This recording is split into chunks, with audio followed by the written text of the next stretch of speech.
1994 সালে এক লোক, যে লোকের নাম হলো জেফ, পুরো নাম জেফ বেজোস, উনি একটা ট্রেন্ড দেখে এবং এই ট্রেন্ডটা ওনাকে অনেক ভাবায়। ট্রেন্ডটা কি?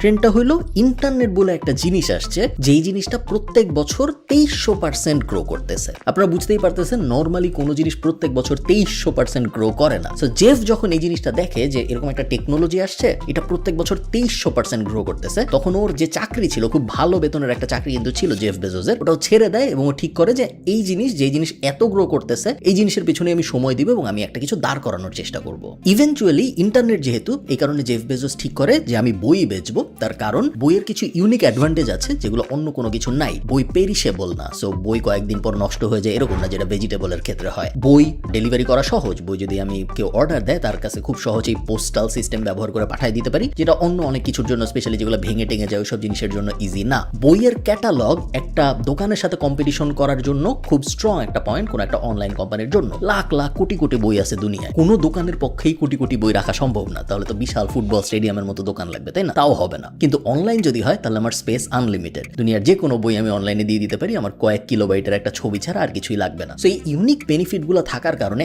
জেফ বেজোসের কিন্তু বইয়ের প্রতি আলাদা কোনো ভালোবাসা ছিল না। ও ক্যালকুলেটিভলি দেখছে যে আমি ইন্টারনেটে কিছু একটা করব, কারণ ইন্টারনেট 2300% গ্রো করতেছে প্রত্যেক বছর। ইন্টারনেটে কি করা যায়, ও ক্যালকুলেটিভলি দেখছে যে বই বেচা দিয়ে আমার ইন্টারনেটে কাজকর্ম শুরু করা উচিত, কারণ বইয়ের এই বেনিফিটগুলো আছে যেগুলো অন্যান্য কোনো প্রোডাক্টের নাই। এমন না যে অন্যান্য প্রোডাক্ট জেফ বেজোসের ভালো লাগতো না ভার্সেস বই লাগতো, এরকম না, জাস্ট এটা একটা স্ট্র্যাটেজিক লজিক্যাল ডিসিশন। এরপরে কি হয়েছে আমরা সবাই জানি, এবং এই সব কিছুই হয়েছে তার কারণ 1994 জেফ বেজোস এই ডিসিশনটা নিতে পারছিল যে একটা ট্রেন্ড আমি দেখতেছি, এই ট্রেন্ডের উপরে আমি কাজ করব। আজকের ভিডিওটা এরকম কিছু ভবিষ্যতের ট্রেন্ড নিয়ে, এবং এই ভিডিওটা মূলত ড্রিমারদের জন্য যারা এই ট্রেন্ডগুলোর উপরে ভিত্তি করে বিভিন্ন কোম্পানি দাঁড় করানোর চিন্তা করবেন বা বিভিন্ন ক্যারিয়ার দাঁড় করানোর চিন্তা করবেন। চলেন শুরু করা যাক। আচ্ছা, স্পন্সর বিটটা আগে বলে নেই। আপনারা অনেকেই আছেন যারা বিদেশে পড়াশোনা করতে চান আমার মতো। আপনাদের জন্য লুমোস গ্লোবাল একটা এডুকেশনাল এক্সপো আয়োজন করেছে, যেটা হবে 16 আগস্ট বনানীর হোটেল সারিনাতে। আপনারা অনেকেই অ্যাপোলো ইন্টারন্যাশনাল চেনেন, ওদের এখন বেশ জনপ্রিয় একটা এডুকেশনাল কনসালটেন্সি ফার্ম। ওদের যেহেতু এখন পৃথিবীর 8টা দেশে অপারেশন আছে, ওরা ওদের নাম ধাম চেঞ্জ করে এখন করে ফেলেছে লুমোস গ্লোবাল, বাট একই জিনিস। অস্ট্রেলিয়ার বেশ নামি দামি অনেকগুলো ইউনিভার্সিটিকে বাংলাদেশে রিপ্রেজেন্ট করে হলো লুমোস গ্লোবাল। এবং আপনি যদি এই ইভেন্টে যান, এই ইভেন্টে অস্ট্রেলিয়ার 30টারও বেশি ইউনিভার্সিটির ফ্যাকাল্টি মেম্বার এবং বিভিন্ন এমনি ইউনিভার্সিটির মানুষজন আসবে। এবং আপনি যদি আপনার কাগজপত্র নিয়ে যান, তাহলে আপনি লাইভ অ্যাসেসমেন্টও করতে পারবেন, যেখানে ওনারা আপনাকে বলে দিবে যে আপনার যে রেজাল্ট, আপনার যে একাডেমিক কোয়ালিফিকেশন, এগুলো এনাফ নাকি ওনাদের ওই 30টা ইউনিভার্সিটির কোনো একটার জন্য। আর যদি এনাফ নাও হয়, তাহলে আপনার কি করতে হবে যাতে করে আপনি ওইসব ইউনিভার্সিটির জন্য কোয়ালিফাই করতে পারবেন, এগুলো লাইভ আপনাকে ওনারা জানাই দিবে। এছাড়াও যেহেতু এটা একটা এক্সপো, এই কারণে কিছু ফান জিনিসপত্র হবে, যেমন 100% স্কলারশিপ পাওয়ার সুযোগ, বা Dhaka to Sydney air ticket, এরকম অনেকগুলো হাবিজাবি জিনিস ওরা অ্যানাউন্স করেছে, যেগুলো ওরা দিবে। সব বিস্তারিত আমি ক্যাপশনে, ডেসক্রিপশনে দিয়ে দিব, আপনারা অবশ্যই দেখে নেবেন। এবং যেহেতু একটা ফ্রি ইভেন্ট বনানীর হোটেল সারিনায়, সো আপনারা যারা হায়ার স্টাডিজে আগ্রহী, আমার মতে তাদের অবশ্যই দেখে আসা উচিত, লস হওয়ার কিছু নাই। চল ভিডিওতে ফেরত যাওয়া যাক। প্রথম ইন্টারেস্টিং স্ট্যাট যেগুলো আমাদের জেফ বেজোস হতে সাহায্য করবে, সেটা হলো গত 15 বছরে জিনোম ম্যাপিং এর খরচ 1,00,000% কমেছে। কোনো কিছু গত 15, 20, 10 বছরে 1,00,000% পরিবর্তন হয়েছে, এরকম খুব বেশি পৃথিবীর ইতিহাসে নাই। সো কোনো একটা কিছু যখন আপনি দেখছেন 1,00,000% কমছে, ওটার দাম একসময় ওটা ছিল $1,00,000 বেশি, এখন ওটা হয়ে গেছে $1,000 কম। এবং এই জিনোম ম্যাপিং ইন্ডাস্ট্রিটা যে আস্তে আস্তে রেভলিউশনাইজ হচ্ছে, অলরেডি হওয়া শুরু হয়ে গেছে, এবং বিভিন্ন কোম্পানির অ্যাডভান্টেজ অলরেডি নেওয়া শুরু করে দিয়েছে, যেটা আপনিও নিতে পারেন। হয় আপনি একটা স্টার্টআপ দাঁড় করায়, অথবা আপনি কোনো একটা স্টার্টআপে কাজ করে, বা আপনি জিনোম ম্যাপিং এর ব্যাপারে যদি একজন এক্সপার্ট হতে চান, বা ইভেন জিনোম ম্যাপিং নিয়ে ব্লগ শুরু করা। বেসিক্যালি পুরো ইন্ডাস্ট্রিটি এখন উপরের দিকে যাচ্ছে, যেটার অ্যাডভান্টেজ আপনার নেওয়া উচিত, এবং অনেক কোম্পানি নিচ্ছে, যেমন 23andMe ফর এক্সাম্পল, যেটা মানুষের জিনোম। আপনি যদি ওদেরকে আপনার স্যালাইভা বা রক্ত বা এরকম চামড়া টামড়া জিনিসপত্র পাঠান, ওরা আপনার অ্যানসেস্ট্রি বলে দিবে, আপনার দাদা কোন জায়গার ছিল, আপনার দাদা রোমান ছিল নাকি আইরিশ ছিল, সবকিছু কিন্তু ওরা আপনার ওই জিনোম ট্র্যাক করে বলে দিতে পারে। এটা হলো মানুষের জন্য। এরকম কিন্তু কুকুর বিড়ালের সার্ভিসও পাওয়া যায় এখন, এখানে আপনি কুকুরের লোম পাঠালে বা বিড়ালের স্যালাইভা পাঠালে, ওরা বলে দেয় যে এর জিন হলো এরকম, ওর নানি দাদিদের এরকম অসুখ হইতো, সো তোমার বিড়াল বা কুকুরের এরকম অসুখ হওয়ার সুযোগ আছে, তোমার এই টিকা এক্সট্রা নেওয়া উচিত। জিনোম টেকনোলজি ভয়ঙ্কর ধরনের প্রোগ্রেস করছে গত 15 বছরের মধ্যে, এবং আগামী 15 বছরের মধ্যে আরো করবে, যেটার অ্যাডভান্টেজ আপনার অবশ্যই নেওয়া উচিত যদি আপনার এই ইন্ডাস্ট্রিতে আগ্রহ থাকে। Second stat, education has become more expensive. এটা আমরা সবাই মোটামুটি জানি যে পড়াশোনা আগে যত সস্তা ছিল, এখন পড়াশোনা আর অত সস্তা নাই, পড়াশোনা আর অনেক বেশি এক্সপেন্সিভ হয়ে গেছে। কিন্তু আসলে কত এক্সপেন্সিভ হয়েছে আমি এখানে লিখে রাখছি education has become 10 time more expensive compare to earnings. So আমরা যদি আর্নিং ভার্সেস এডুকেশন রেশিও চিন্তা করি, 15 বছর বা 20 বছর আগে একজনের ইনকাম যদি 100 টাকা হইতো, তাহলে তার 10 টাকা বা 20 টাকার বেশি এডুকেশনে খরচ করতে হইতো না, বেশিরভাগ সময় আরো কম খরচ করতে হইতো। এখন যদি কারো ইনকাম 100 টাকা হয়, তাহলে দেখা যাচ্ছে তার ওই 100 টাকার 45 থেকে 65 টাকা পর্যন্ত এডুকেশনের পিছনে খরচ করতে হচ্ছে। আর্নিং টু এডুকেশন রেশিওটা ভয়ঙ্করভাবে বদলায় গেছে। ইন্টারন্যাশনালিও এটা হয়েছে, দেশেও এটা হয়েছে। সরকারি ইউনিভার্সিটিগুলো, সরকারি কলেজগুলো ভর্তুকি দেয় দেখে আমরা টের পাই না, বাট ইন্টারন্যাশনালি ট্রেন্ড যদি আপনি দেখেন, এডুকেশন প্রত্যেকটা দেশে ভয়ঙ্কর রকম এক্সপেন্সিভ হয়ে যাচ্ছে। এটা আমাদের জন্য কেন জানা জরুরি এবং এটার থেকে আমরা কি কি বেনিফিট নিতে পারি আপনারা অলরেডি দেখতেছেন, বেনিফিট নেওয়া শুরু হয়ে গেছে। এডুকেশন এক্সপেন্সিভ হয়েছে, এডুকেশন ইনএফেক্টিভ হয়েছে। আগে এডুকেশন যত এফেক্টিভ ছিল, আগে এডুকেশনের কোয়ালিটি যত ভালো ছিল, এখন কিন্তু আর ওরকম নাই, যে কারণে এডুকেশন ইনএফেক্টিভ হয়ে যাচ্ছে। এডুকেশন যেহেতু ইনএফেক্টিভ হয়ে যাচ্ছে, এই কারণে আমরা অল্টারনেট এডুকেশন দেখতেছি। অল্ট এমবিএ বলেন, ডিজিটাল ইউনিভার্সিটি বলেন, এডটেক বুম বলেন, প্যাসিভ জার্নাল থেকে 10 মিনিট স্কুল থেকে যা যা আছে, বা international Udemy, skill share, master class যা যা আছে, ওরা এই কারণে বুম করতে পারতেছে কারণ ট্র্যাডিশনাল এডুকেশন অনেক দামি এবং ট্র্যাডিশনাল এডুকেশন থেকে মানুষ তেমন কিছু শিখে না। আমি অনেস্টলি বিশ্বাস করি, এটা আমি একদমই ব্র্যাক করার জন্য বলতেছি না, আমাদের অনেক সাকসেস স্টোরি আছে, বাট ওটার জন্য আমি বলতেছি না। কেউ যদি প্যাসিভ জার্নালে 4 বছর শিখে কিছু ভার্সেস কেউ যদি 4 বছরের একটা ব্যাচেলর ডিগ্রি নেয় যে ইউনিভার্সিটি থেকে নেই বাংলাদেশের, আমার ধারণা খুব হাইলি লাইকলি সেম এফোর্ট যদি দেওয়া হয় দুইটাই, যে প্যাসিভ জার্নাল থেকে শিখবে তার ভালো করার চান্স অনেক বেশি। এটা আমি জাস্ট বলার জন্য বলতেছি না, এটা আমি অ্যাকচুয়ালি বিশ্বাস করি এবং অনেক কেস স্টাডি আমি দেখাইতে পারবো যারা 4 বছরের অনেক কম সময় প্যাসিভ জার্নাল থেকে অনেক ভালো করছে। সো এডুকেশন যেহেতু এক্সপেন্সিভ হচ্ছে কম্পেয়ার টু মানুষের আয়ও তো বাড়তেছে না, এডুকেশন যত এক্সপেন্সিভ হচ্ছে, এই স্ট্যাটটার উপর ভিত্তি করে আপনি কি কি দাঁড় করাইতে পারেন একটু চিন্তা করে দেখেন। থার্ড স্ট্যাটটা খুব সোজা। নিউ ইয়র্ক টাইমসের একটা আর্টিকেল আমি দেখেছি যে 2025 সালের মধ্যে সেমিকন্ডাক্টর ইন্ডাস্ট্রির এত বুম হবে যে প্রত্যেক বছর 3 লাখ স্কিলড ওয়ার্কারের শর্টেজ দেখা যাবে দুনিয়ায়, যেই শর্টেজ এখন 30,000-এরও কম। সো এই মুহূর্তে দুনিয়ায় সেমিকন্ডাক্টর এক্সপার্টদের ডিমান্ড বছরে 30,000 জন হইলে মোটামুটি ফুলফিলড হয়ে যায়। এইটা 3 লাখে চলে যাবে এবং এনাফ সেমিকন্ডাক্টর এক্সপার্ট পাওয়া যাবে না দুনিয়ায়, কোম্পানিরা খুঁজেও পাবে না এনাফ সেমিকন্ডাক্টর এক্সপার্ট 2025 সালে। সো খুব বেশি দিন দূরে এরকমও না, 2 বছরের মতো সময় আছে যখন আমি এই ভিডিওটা রেকর্ড করতেছি তখন থেকে। এই নলেজটা ব্যবহার করে আপনি কি করতে পারেন? One obvious solution is semiconductor ইন্ডাস্ট্রিতে পড়াশোনা করা, সেমিকন্ডাক্টর ইন্ডাস্ট্রির বিষয়ে এক্সপার্ট হওয়ার চেষ্টা করা, ওইটা একটা। আরেকটা হলো এটার আগের যে স্ট্যাটটা, ট্র্যাডিশনাল এডুকেশন ভার্সেস এডটেক, ওইটা ব্যবহার করে কি আমি সেমিকন্ডাক্টর এক্সপার্ট বানানোর জন্য কিছু করতে পারি? ওটাও কিন্তু আমার একটা different angle. As an entrepreneur, উদ্যোক্তা হিসেবে আপনার মূল কাজ কিন্তু এই অ্যাঙ্গেলগুলো খুঁজে বের করা। এই বিষয়ে আমি এইটুক জানছি, ওই বিষয়ে আমি এইটুক জানছি, আরেকটা বিষয় আমি এতটুকু জানছি, এই 4টা মিলিয়ে কি আমি কোনো একটা ইউনিক সলিউশন দাঁড় করাতে পারি নাকি যেটা এই সেট অফ মানুষের উপকারে আসবে? এই ব্যাপারগুলো আপনার চিন্তা করতে হবে একজন উদ্যোক্তা হিসেবে। এবং সেমিকন্ডাক্টরের এই স্ট্যাটটা আমার মতে খুবই ইন্টারেস্টিং একটা স্ট্যাট।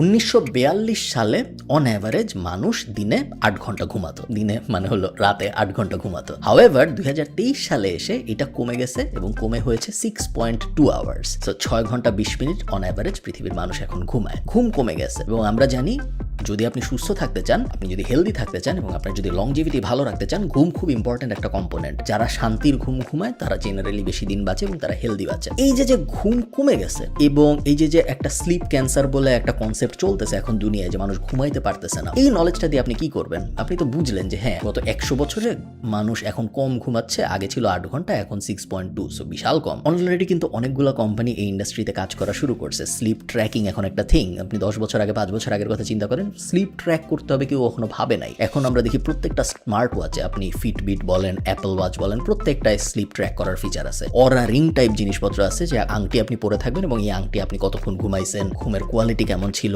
রেম কত পার্সেন্ট ছিল, নর্মাল স্লিপ কত পার্সেন্ট, সব বলে দিচ্ছে। এটা কিন্তু আগে আমরা দেখি নাই কখনো, তাই না? সো স্লিপ ট্র্যাকিং একটা অবভিয়াস সলিউশন। আরো কি সলিউশন থাকতে পারে?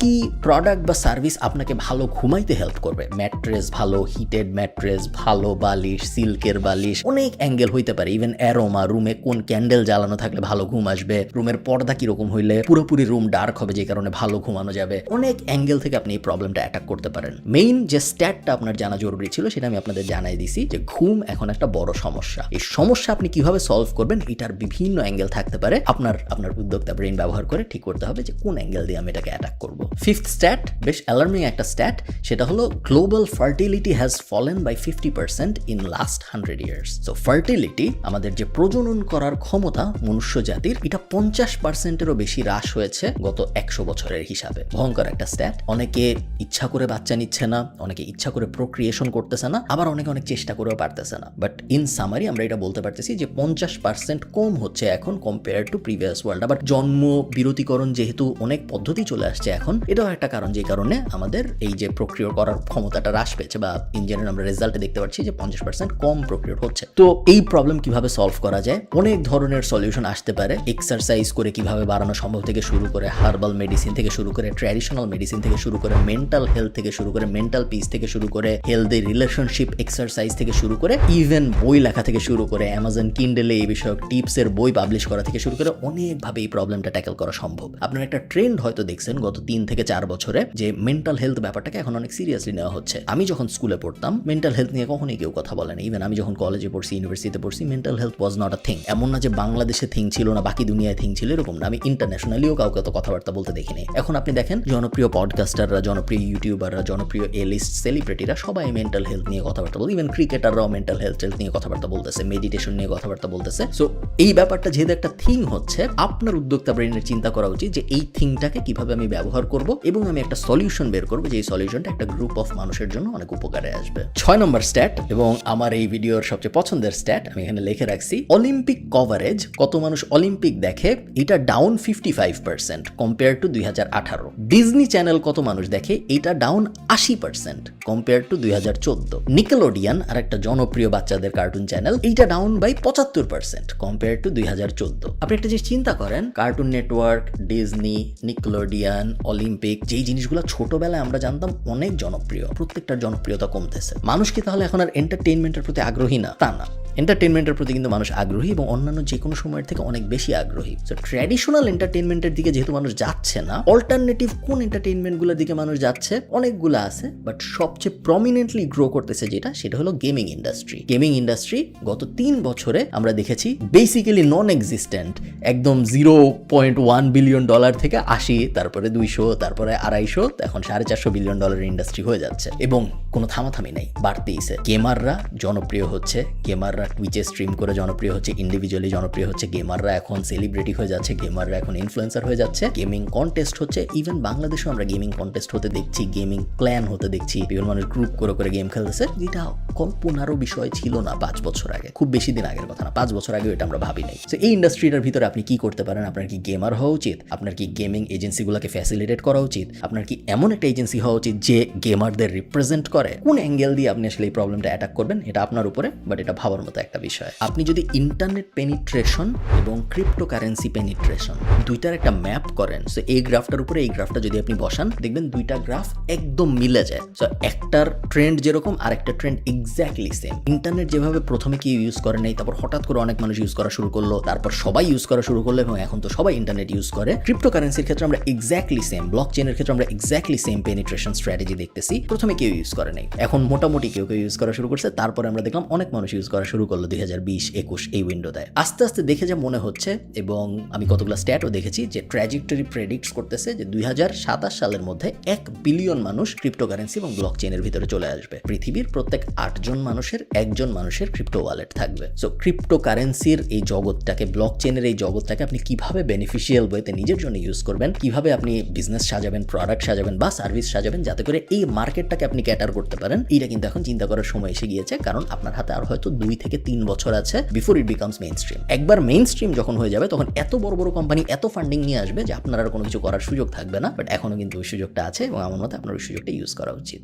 এটাই এই ভিডিওটা একটু ইন্টারেস্টিং ভিডিও, একটু ডিফারেন্ট ভিডিও। আমি চেয়েছিলাম এই স্ট্যাটগুলো আপনাদের সাথে শেয়ার করি, কারণ স্ট্যাটগুলো নিয়ে আসলে খুব একটা কথাবার্তা বলা হয় না, কেউ বলে না, এবং প্রত্যেকটা স্ট্যাটের পিছনে ইন্টারেস্টিং বিজনেস গ্রো করার স্ট্র্যাটেজি লুকানো আছে। আপনি একটু চিন্তা করলে আপনি বের করতে পারবেন। প্রত্যেকটা বিজনেস আসে একটা ইউনিক পয়েন্ট থেকে, একটা ইউনিক প্রবলেম থেকে, এবং একটা শেপ শিফট থেকে। এই প্রত্যেকটা স্ট্যাট একটা শেপ শিফট। আগে একটা জিনিস এরকম ভাবে হইতো, এখন আর ওই জিনিসটা ওরকম ভাবে তো হয় না, উল্টা এরকম ভাবে হয়। এইটা জেনে এখন এটার উপরে আমি কি বসাইতে পারবো, ওটা আপনাদের চিন্তা করার সময় এখন। ভালো থাকেন সবাই, সবার সাথে আমার কথা হবে পরে কোনো একটা ভিডিওতে। টাটা।